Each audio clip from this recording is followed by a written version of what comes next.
Here we go again.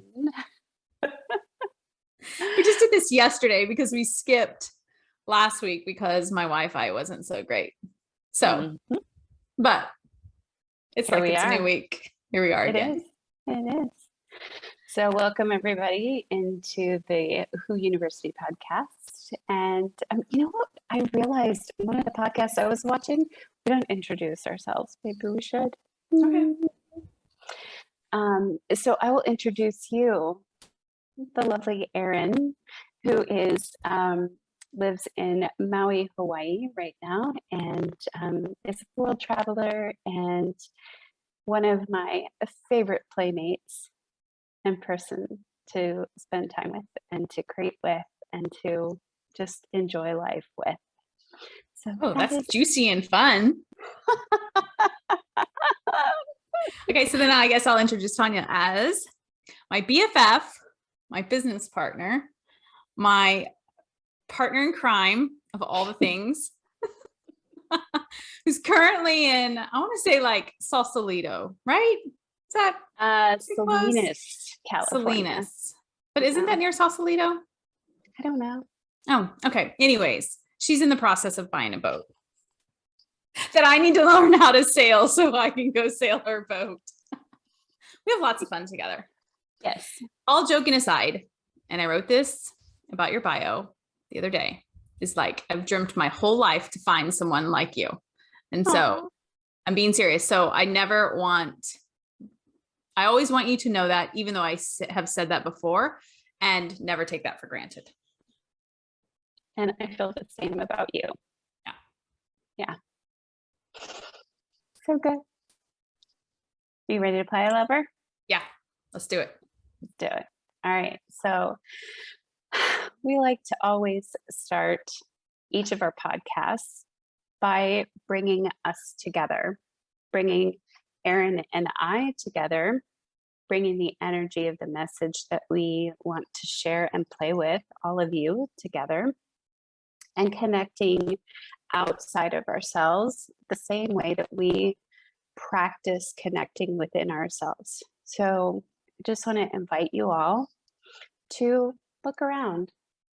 Just notice what's in your environment and how do you feel in your environment right now?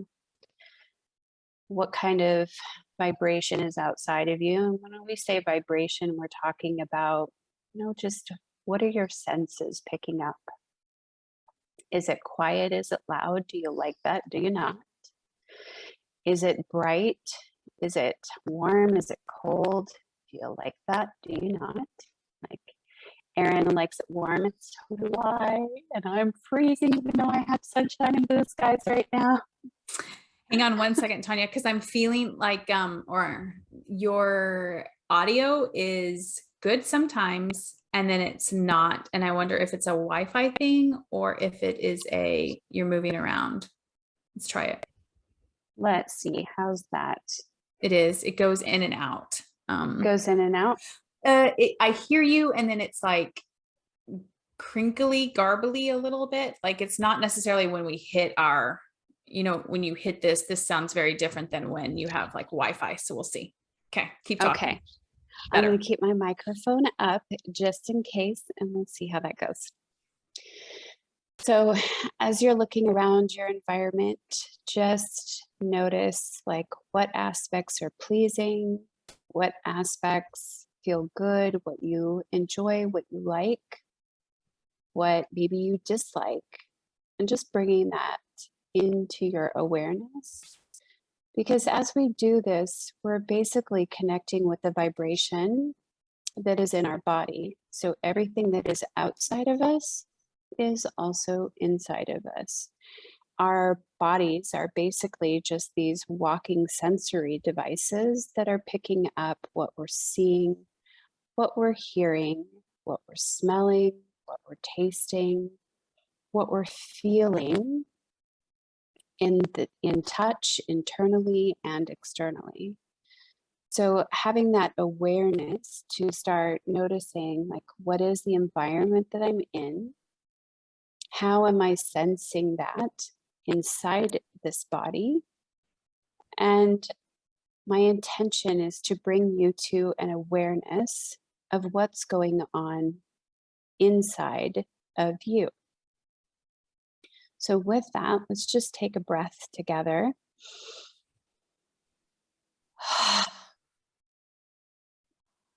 And let it all drop out.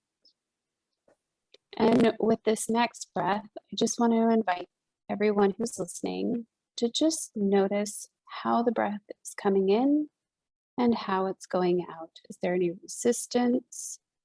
Are you having thoughts or opinions about how that breath is coming in? I'm not breathing deep enough, or I'm breathing in my chest, or this is wrong, or gosh, I'm noticing some congestion. Just notice some awareness of how that breath is showing up inside your body. So, with awareness, breathing in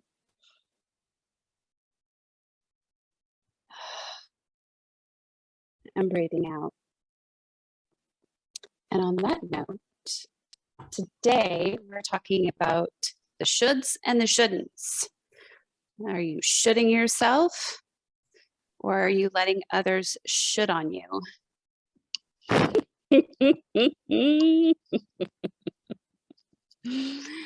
And how has this shown up for us recently?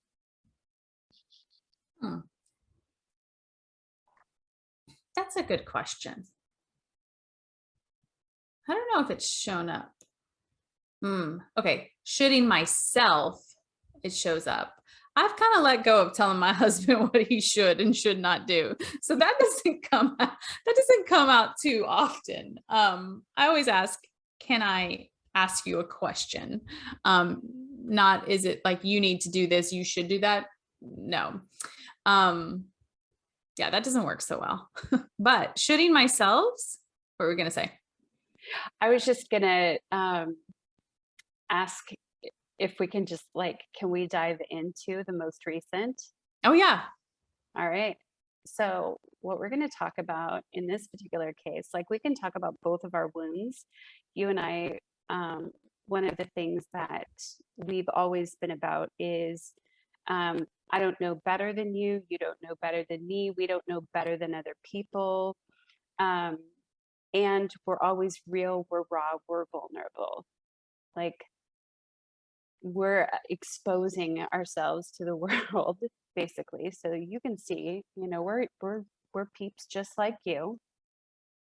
And most recently, Erin just got back from the vacation that we were talking about in our last podcast, and exploring using money in a way that brings her to her highest excitement.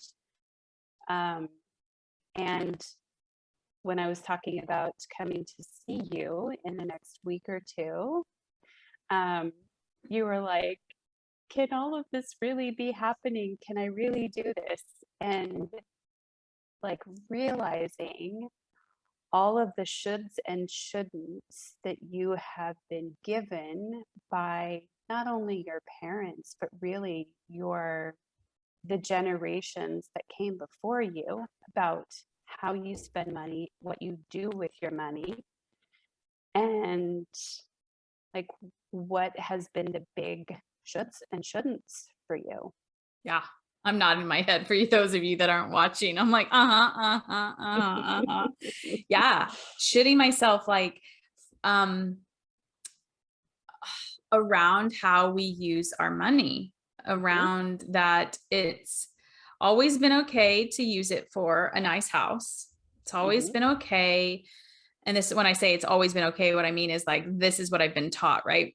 For private school, education is extremely important. Food is important. Clothes, there was probably some conversations, some saucy conversations between my parents that were had. I know of several, of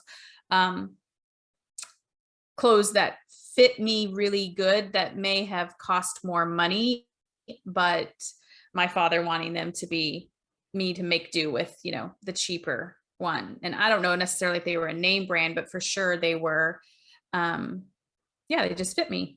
And so also growing up, we didn't take a whole lot of vacations. And if we did, we had one friend that had a place down in South Padre in Texas.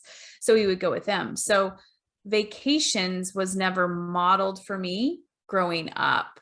And, you know, my parents didn't start really taking vacations till like all of us graduated or were in college. Right. So using your money for fun, you know, and you said this the other day, Tanya, and I'm like, well, fuck. Yeah. I mean, it's like surviving money or thriving money. Right. And I was taught surviving money. Right. And so breaking those chains, handcuffs, whatever we want to use, mental barriers, emotional barriers that I have been conditioned so strongly, you know, and I've talked about this before, like I was so focused on having X amount of money to then be able to retire, because then that's when I would be able to get to go live and do what I wanted to do. So doing that now, using money now, brings up all of the shoulds. And I think I said this on the last podcast. Like, I know now, it happens so frequently that I know when my brain says you shouldn't do this, it's not true, but it still brings up a nervous system response in my body. And so much so that the way I typically experience it a lot of times is it's just a crying and a releasing. You know, my husband walks out of the shower last night and he's like, "You crying again?" And I'm like, "Yes." And before it used to be like, what do I need to do? He's like, "Okay, I just know you're crying." And I'm like, and so he asked me last night and I was like, it's about probably 95% of the time, if I'm crying, it's about money. And not that we don't have enough, just that like wounds that I'm just releasing, if you want to call it that, of working through. And so, you know, coming out, like, this is something that I'm really having to lean into, because I have been such a logical person of making decisions from my sacral. Because here we go back to, like, if you ask me, oh yeah, I know my answers. It's my mind that tells me that's too much. You shouldn't do that. You should slow down on how much money you're using. All of these shoulds. And also having compassion for, like, that was a part of me that kind of got me to where I am, right? Like,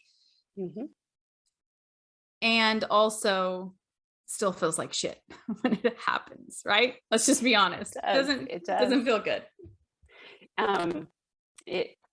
Like, I just want to interject that, so we just entered in, so we're at the line 1 of the 31st key today. And like, some of the questions I was asking you last night, most of them I was getting a sacral response. And when there was a pause, I knew it was because you had left, like, no, can't hear what this says down here, right? It's straight up right here in the ego. And it's that arrogance. It's the ego's mind that's saying, dude, like, this is not okay. I know better. The 31st is all about a shadow of arrogance, a gift of leadership, and a Siddhi of humility. And so, you know, since last night and this morning, we've kind of been exploring that. And it just so happened to kind of fit in with this topic of the shoulds and the shouldn'ts. So would you share with people, like, some of the messages that were coming up that feel like they're your brain, that feel like it's your logic, it's your mind that's saying you should or shouldn't do this, and but really, like, those things don't belong to you. They belong to all of humanity. Yeah. Right. So what were some of those things that were coming up? Yeah, you shouldn't spend that much money on a hotel room. You shouldn't. It's all about restriction and minimizing, right? So you shouldn't be spending that amount of money. We're also talking about, you know, going and taking a sailing class, you know, in December or November, into November. And, like, you shouldn't spend that much. Like, you should find a cheaper one, you know, which I think is so fascinating because on the way to the beach yesterday, there were a bunch of catamarans out. And I was like, I want to live on a boat, which is on one of my little lists that's on my fridge, right? I want to live on a boat for a week to see if I actually want to live on a boat for multiple months at a time or forever. I don't know, right? And Jason said, I'd do that. And so then we go to the beach, we come back, and then you send me a Marco Polo, like, you need to learn how to sail. So when we have our boat, and I'm like, yes. And then I look up, I find this thing. It's like literally what transpired after you suggested and I responded back to that literally was like 15 minutes. Found the thing, looked super fun. Jason was a yes, like boom, done, right? Mm-hmm. And then floods all of the, you shouldn't be spending this type of money. You should slow down on what you're actually traveling. You're traveling too much.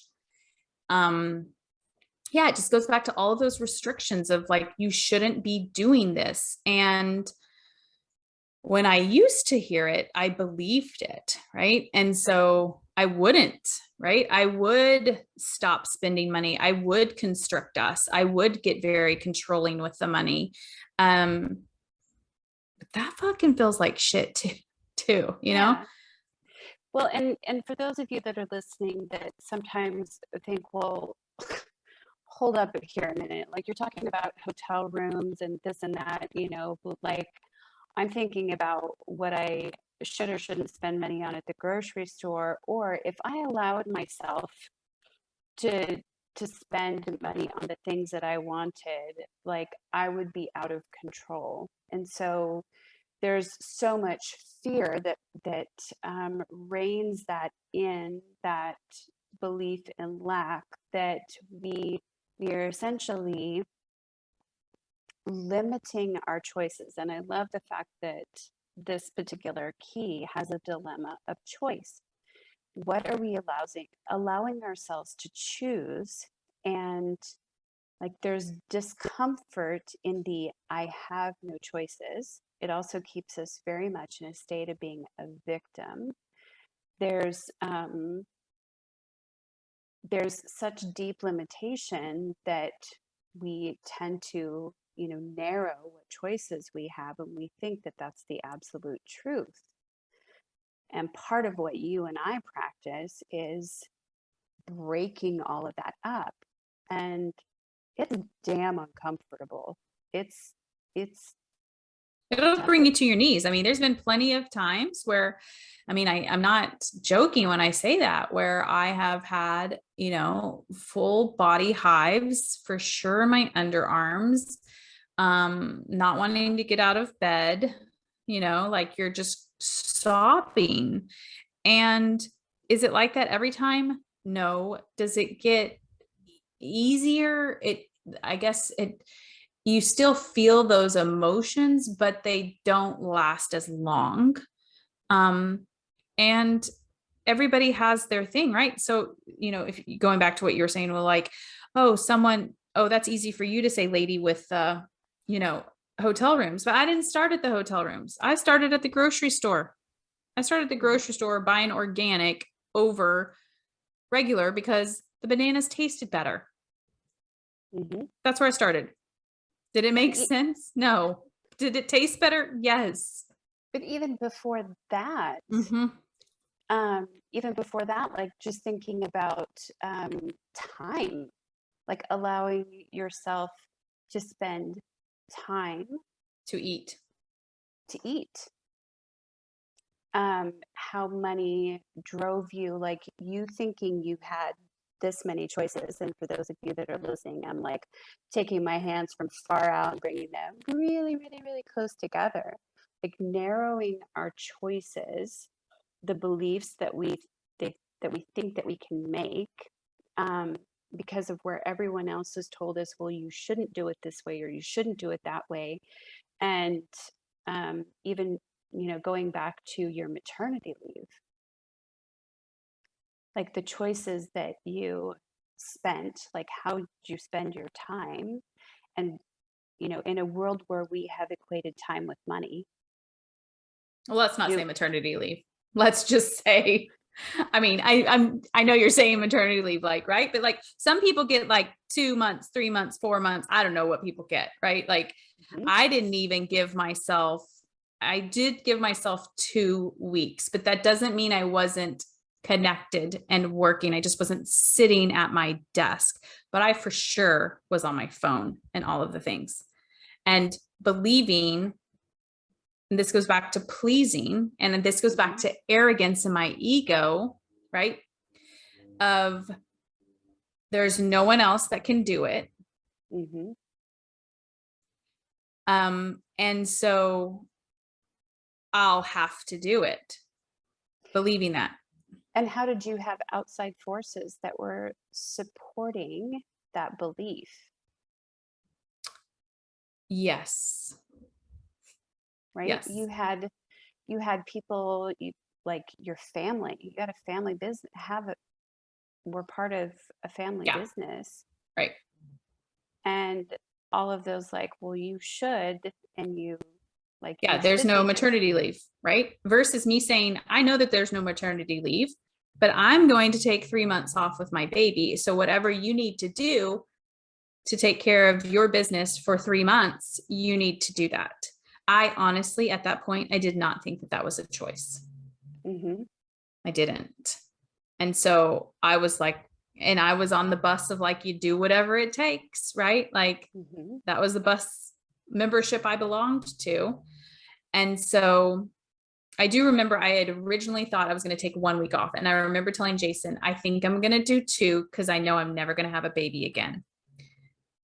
And I'm like, thanks, Aaron. 2 fucking weeks. Right. And you think about like all of the changes that your body's going through and how much I didn't allow myself to just be in that moment, right? Because Yeah. I had all of the shoulds of what I should be doing.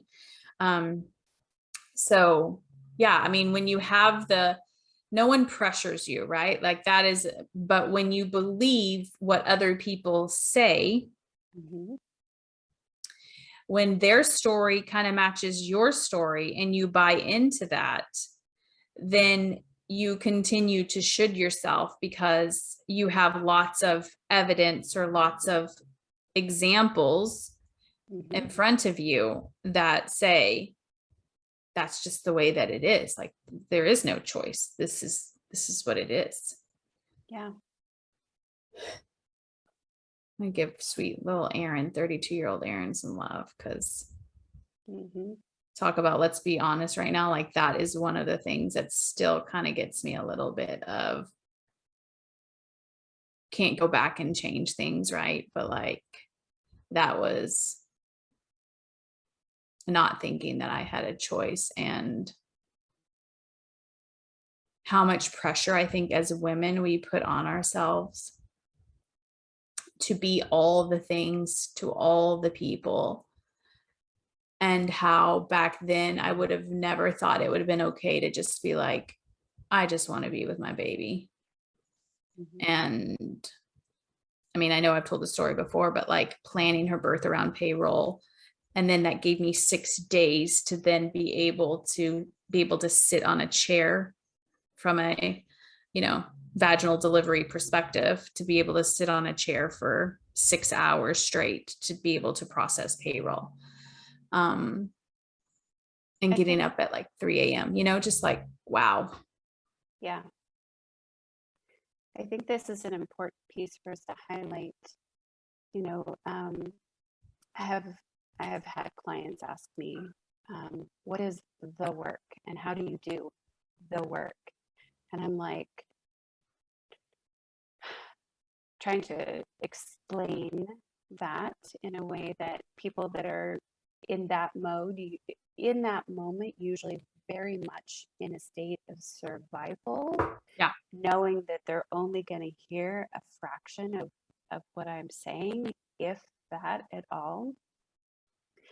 And what you were just sharing is such an integral part of the healing process. Like, we have all of these pressures on us that says we should or we shouldn't do something. I mean, for men, and you've highlighted this before for me when I've been in a moment where I've kind of lost my awareness with my husband or with those around me of like the pressures that men have on them to be the provider, to be powerful, to be protectors, to be that, right? Their ability to be vulnerable, like oftentimes they don't get to express that. And this moment of being like, oh, that 32-year-old Erin was in such a poverty consciousness.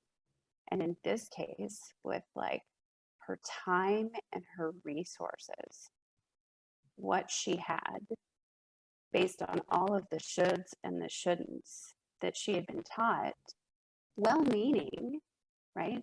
Well meaning by your parents. They taught you what they knew how. The way your father expressed love to you was to toughen you up, girl, right? Yeah. And so to take a moment, this is also a key part of the work, is we not only allow our emotions to come up, we allow ourselves to express them. And, you know, you and I have had the abundance of, you know, we have safety between us that we can allow this stuff to come up, to be real, to be raw, to have that expression of what emotion has been held in our bodies, and then afterwards to come back and have so much kindness and compassion, or to bring, like in my case, to bring empowerment to whatever we have done to adapt, to survive in a time when we believed that like taking time off wasn't okay. And the stuff that you're doing right now is like, we're talking many levels of processing. Like it started out with the taking of a lunch. Yeah. And how was that? Yeah. I didn't think that was, you know, when I believed that I had so much work. Here we go back to ego. This is really important in arrogance. I believed for a long time that nobody could do it better than I could.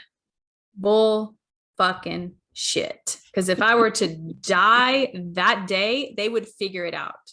Yeah. And let's just go with that. Okay, no one can do it better than I can. Okay, fine. But what you're doing is you're chaining yourself to that position, right? That's giving me my sense of self-worth on some level, right? Like they need me, they have to call me, they can't live without me, right? That fed that ego part of me.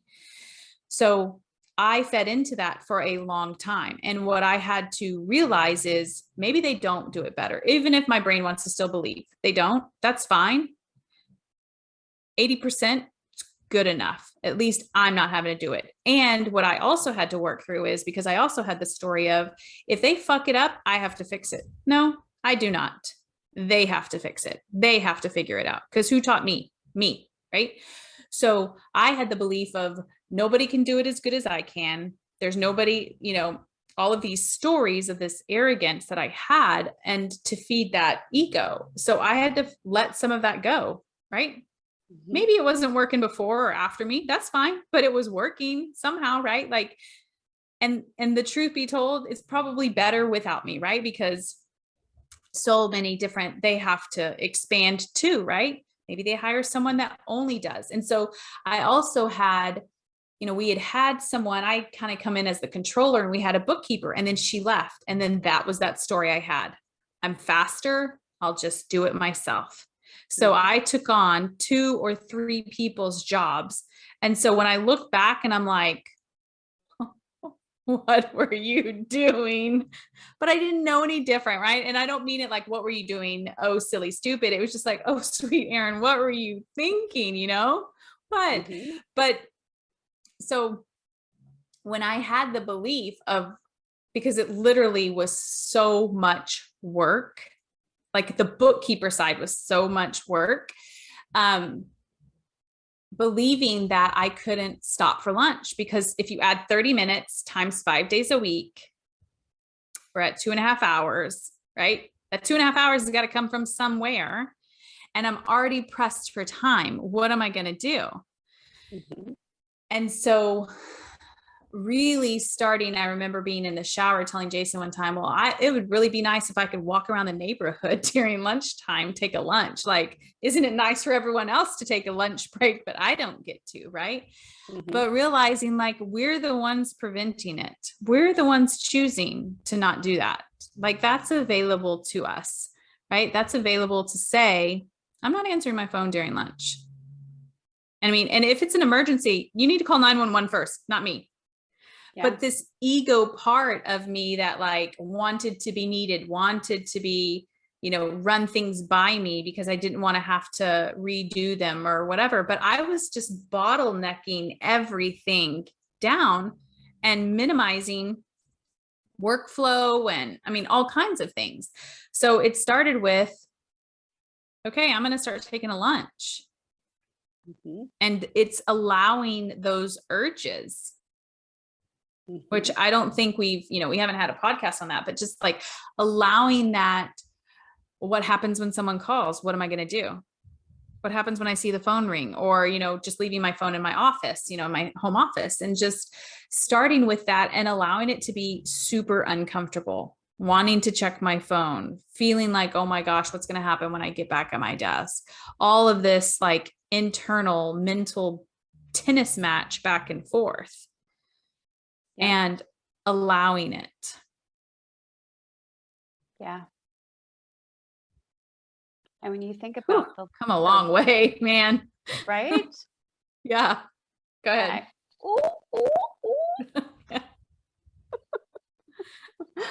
And we all have, right? That's not to say that anybody is any farther along, right? Like we all are on our journey, but like, man, for me to believe I couldn't take a lunch, my gosh. And also what I think that is what do we not feel worthy of? Mm-hmm. I don't feel worthy to put good food in my body to sit for 30 minutes. Yep. And this is, it's,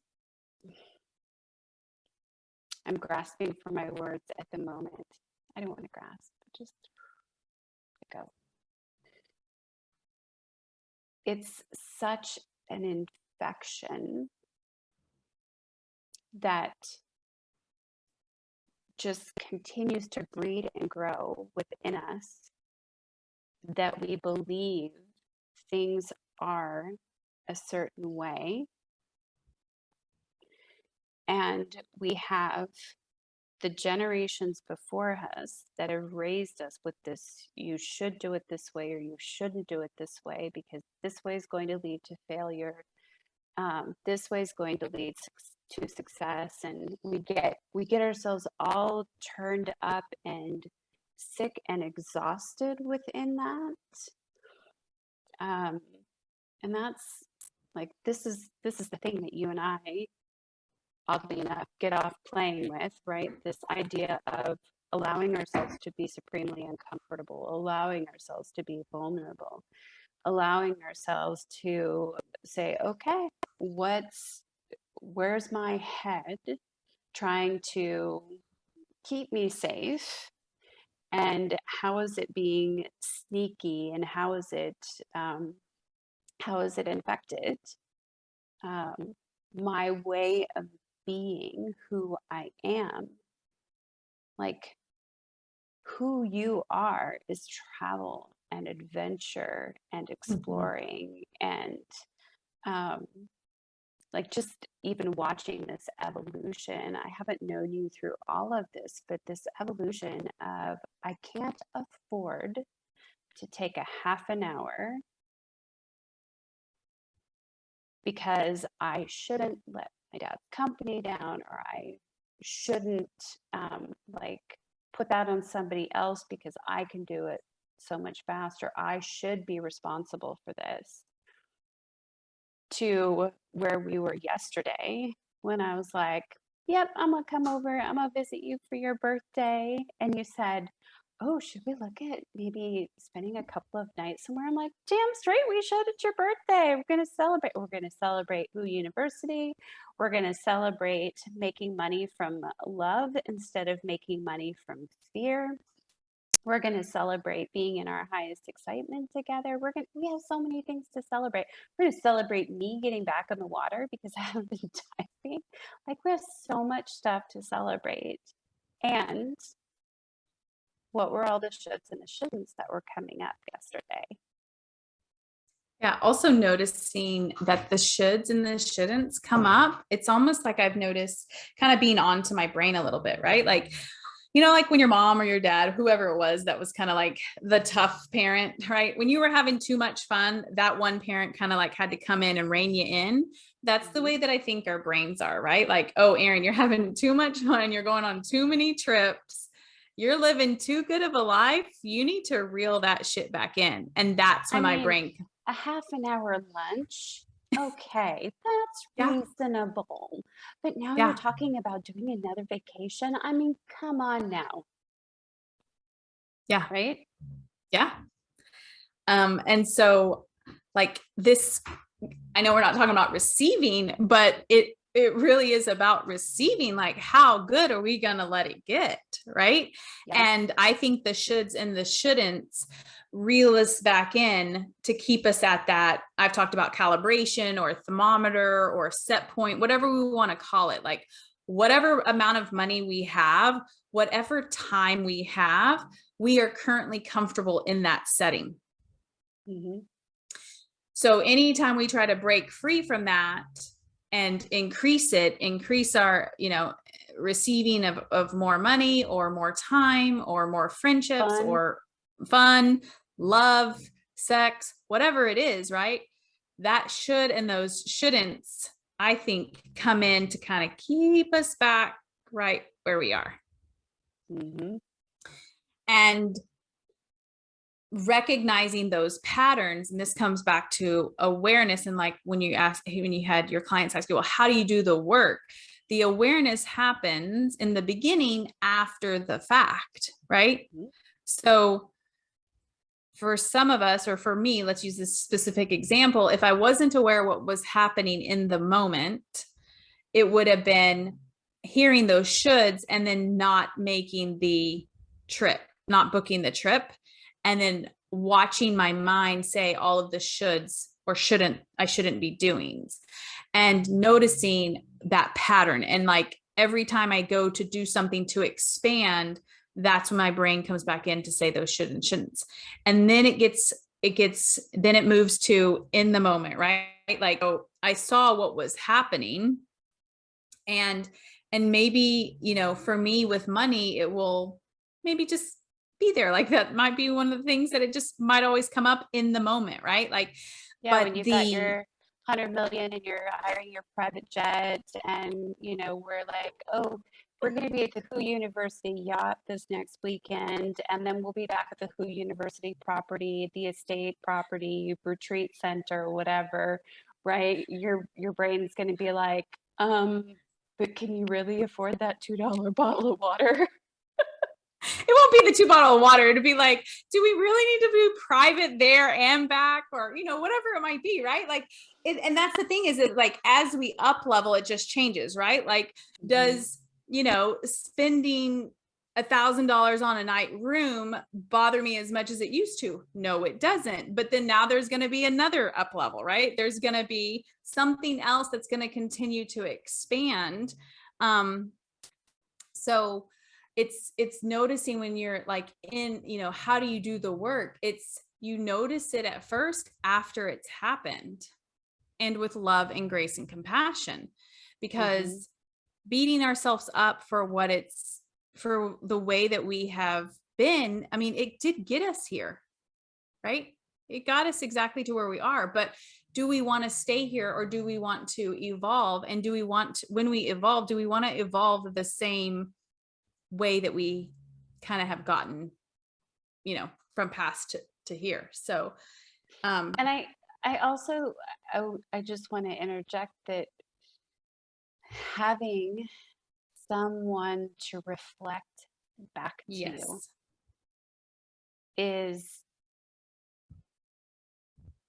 I think a very valuable part of doing the work, whether it's a coach, a therapist, someone that can give you that unconditional, no judgment, safe space to just say whatever, do whatever, that doesn't need to make you wrong or right.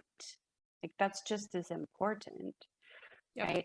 Having some space. If you've made the decision, like I'm so over this. I'm so over feeling broke. I'm so over feeling lack in my life. I'm so over shitty health. I'm so over whatever it is, like not having a partner in my life.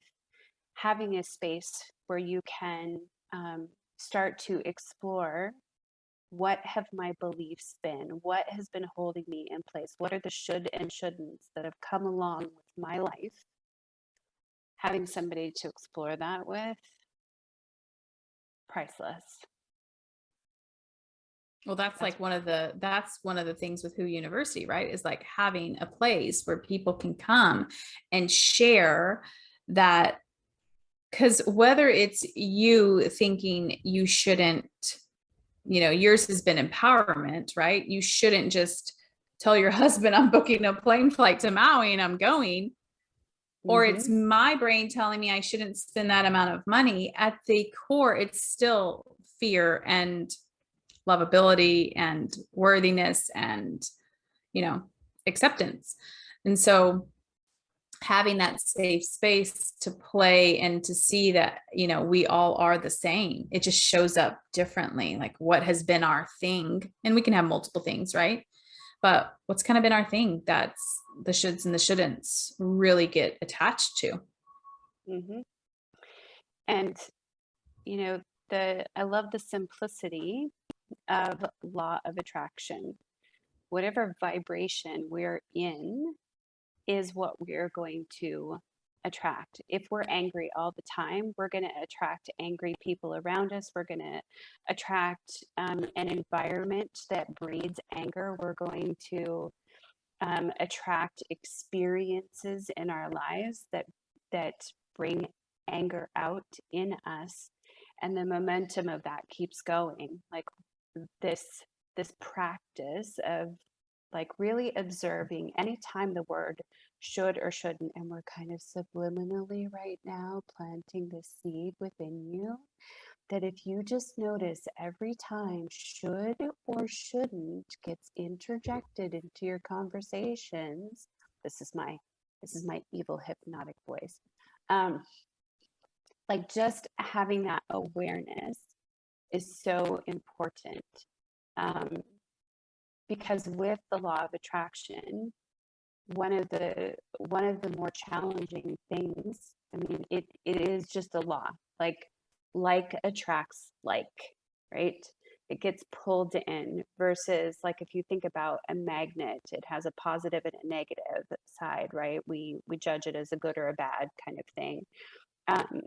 And one tends to repel the other, but negative will attract negative, positive will attract positive. And so like this isn't just some, airy fairy kind of shit that we're putting out there. It's true.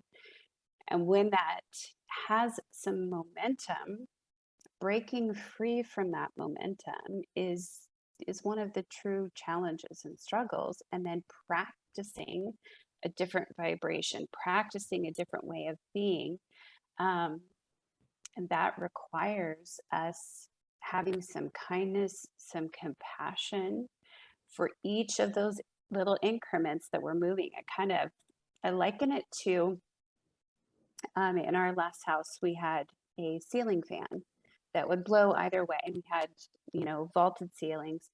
And during the winter, we'd have it flowing one way to blow the heat downward, or during the summer to, like exhaust the heat up. And I might be backwards in that, and that's fine. But to reverse the direction of the fan, so if we've been like in a place of lack, if we've been in a place of anger, frustration, shame, distrust, and we're wanting to move into more joy, more happiness, more love, more play, more enjoyment in our life, there's this slowing down. Like once we've decided to change, we want to transform to be different, there's a slowing down that has to occur in those oscillations before the fan literally comes to a place of stopping. Yep. And then it can start spinning the other direction. So our evil intention or our grand intention behind all of this is just to bring awareness to, in this particular moment, the shoulds and the shouldn'ts that keep that momentum going, that keep us locked in the, I cannot afford to take a half an hour for lunch and I have no choice. And realizing that we do have different choices. And that's part of that slowing down of it spinning one way so that we can move ourselves to a different direction, right? Yeah. It's like that. Is it the merry-go-round that you play on the playground, that it's that one that just goes around and around, not the Ferris wheel, right?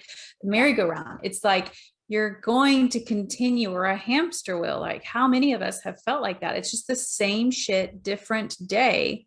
And until we're willing to choose something different, everything is going to stay the same. Yep. And that doesn't mean it's easy. It doesn't mean that, Tanya and I will be the first to be like, sometimes this is some tough shit. And I'm all in because I'm not willing any longer to live a mediocre life. Same, sister, same. And I didn't also just wake up one day and believe that. I also didn't wake up one day and believe I'm worthy of having every single thing I want, right? I woke up one day and I was like, this shit has to stop. That's what I woke up with.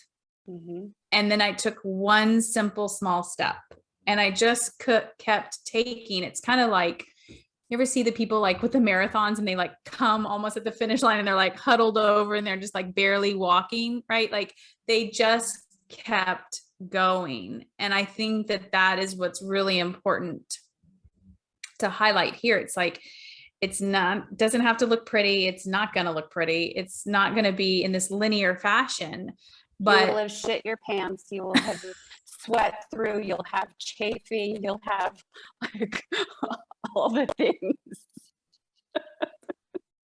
So true. But I'm willing, right? Like this comes back to, I'm willing to choose me. And I wanted to say enormous. That's not the word I want to use. Just like an adventurous, fun-filled life. Yeah. Instead of just surviving, you want to be thriving. You want to just be like expanding, right? Yeah. So moving out of that hamster wheel.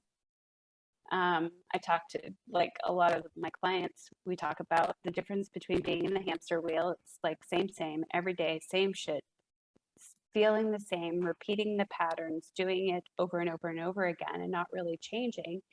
And the difference is, what we aspire to practice with, to play with, we're not perfect at it, is being in the spiral staircase, I call it.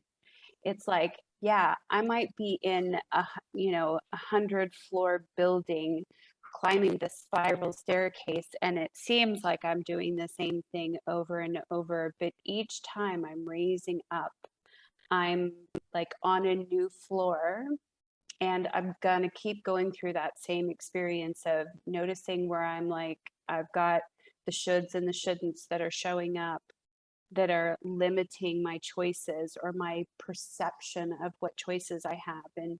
And so if anything, let this be a call to all of you listening. Key into when shoulds and shouldn'ts show up, or have tos and need tos. those are another important spot. Yep. Yeah. Again, so good. Yes. Like playing with you is like one of my greatest It's fun. pleasures. Even when I'm crying or shitting my pants. Me too. We're Or going to get getting all shirts made. shaved. I'm going to leave this. I'm going to leave it with this. We're going to get shirts made to say, I make people poop and cry. And get a rash. And get a rash. Because that's what we do. But I'm all in. Okay. Yeah. I'm all in. Me too. Okay. Until next time. I love Until you next all. time. Okay. Bye.